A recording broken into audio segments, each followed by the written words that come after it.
on Monday, December 21st. This is the day we've all been waiting for. Let's start off with just the normalcy of the day, which is the moon. The moon is going to be transitioning from Pisces into Aries. So as we've been kind of exploring over this past year, any time that we reach that 12th sign of the zodiac in Pisces, that is endings, that is closure, that is healing, that is all encompassing in reflecting back on what it is that we've just gone through to prepare ourselves for a brand new chapter. That Aryan energy, Aries being the first sign of the zodiac, filled with fire, filled with a tenacity, filled with energy and passion and desires to go ahead and dive into something new, to want new experiences, to want to take the leadership role. There's a lot of aggression that comes with this Aryan energy. So the moon is moving out of Pisces and into Aries. The moon is going to be void of course, meaning it is on its way to lock into this new energy from about 6:30 a.m. to about 6:30 p.m. So the day is going to be very unstable.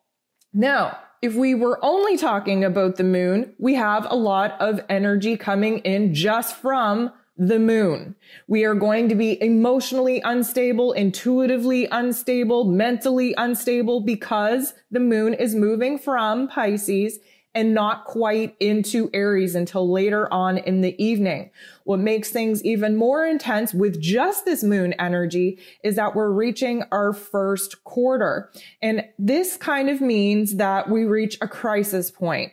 So whatever we were trying to manifest, whatever seeds we kind of wanted to plant under the new moon, that solar eclipse that we had just last week, now is the first time that we might actually be reaching some challenges, some obstacles, some blocks in actually trying to bring that particular focus into life. It's essentially where we feel the need to take action, to make some changes, to either overturn these obstacles or detour around them totally. But nonetheless, especially because this Aries energy is fire, it's desire, it's passion, it's anger, it's aggression, we're going to have the energy really encouraging us to take action, to make moves.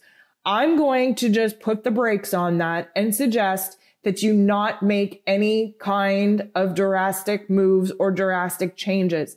And that is mostly because we have so many other very intense and important energies happening on this particular day that it is not a day to initiate anything new, even though we might feel like we have ants in our pants and like taking action to make new moves and to commit to new ideas would be the best thing. Pushing the moon energy aside, which, like I said, is enough for us on that day to feel a little bit cray-cray and to feel all over the place and to feel very unstable. On the 21st, we have the sun moving into Capricorn. So this initiates Capricorn season when this is very much focused on responsibility, on business matters, on bossing up and being mature and seeing our life lessons for what they were, really plucking out the silver linings in the life lessons, the hardships, the challenges that we've had to experience in months gone by, and really seeing why that was necessary for our growth, for our expansion. Now we are leveling up or bossing up to the next level. But notoriously speaking, Capricorn season is a little bit lull.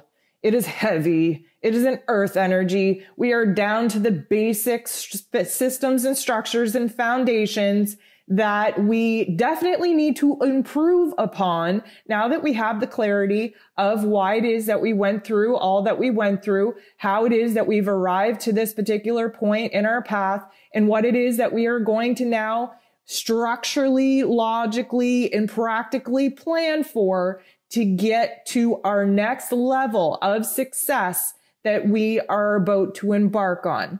So the sun in Capricorn, initiating Capricorn season, also triggers the solstice. Now, we talked about this in December's energy forecast as well. If you're in the northern hemisphere, we are having our winter solstice. This is a time where we step back, where we retract, where we kind of start reflecting, where we kind of, quiet things down. We become more introverted.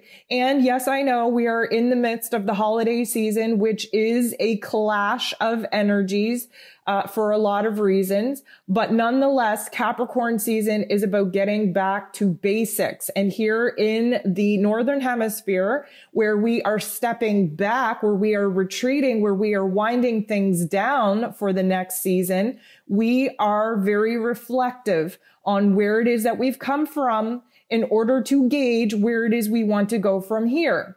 Now, the solstice in the southern hemisphere is at its peak point of energy because they're having their summer solstice. So this particular energy is a buildup. This particular section of the world is amping up for new ideas, for new creation, for new paths unwinding, for a new energy to take over to launch them into the part where they have done their planning, they have done their reflection, they have done the work internally, piecing together everything that they've gone through, judging where it is that they're at, and trying to plan for where it is that they are going from here. The solstice energy, just the solstice energy, would be enough to make us feel a little bit wonky. Now put that on top of the moon's energy, and we're already having quite a day. Here is where things get super intense, super exciting. Jupiter and Saturn are sitting next to one another in the cosmos. This is called a conjunction. This is actually the great conjunction between Jupiter and Saturn, because this is ushering in a brand new dawn and a brand new age.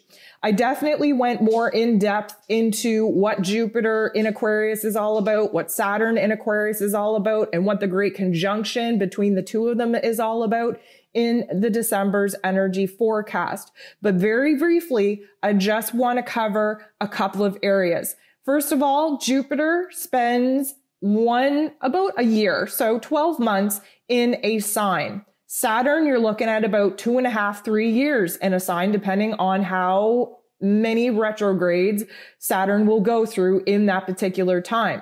Jupiter and Saturn only get together in the cosmos to make a conjunction every 20 years. So this is why there are multiple cycles ending and multiple cycles ready to begin under this particular energy. What makes matters even more interesting is this is a 200-year cycle, because Jupiter and Saturn in the past, in the last 200 years, have only typically done their great conjunction in earth signs. Now we are in air signs. This Aquarian energy is all about air, all about technology, all about our intellect, all about our intuition. It is the mental plane at its highest octave.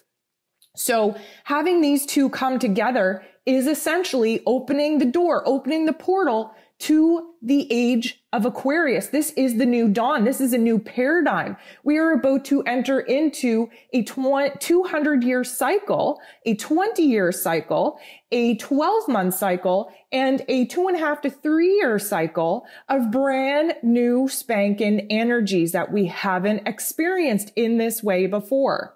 What's even more interesting to this story, and I know I'm rambling because you probably heard this in the December energy forecast, but Jupiter and Saturn in this particular position is replicating what they spoke about in the Bible of seeing the Star of Bethlehem. The Star of Bethlehem was once thought of being its own star, and now we are realizing that it was actually Jupiter and Saturn being so close together in the cosmos that illuminated a bright, star-like quality in the sky. So I don't know if you've been out looking in the sky at the dawn or at the peak of the night, but you can visually see Jupiter and Saturn getting closer and closer together in our night sky. If you haven't been outdoors to check this out, I would definitely recommend you do it. This isn't foo-foo. This isn't just astrology. This is astronomy. This is science. This is amazing. This is something that we will likely not see again in this particular constellation, in this particular part of the sky, in our lifetimes.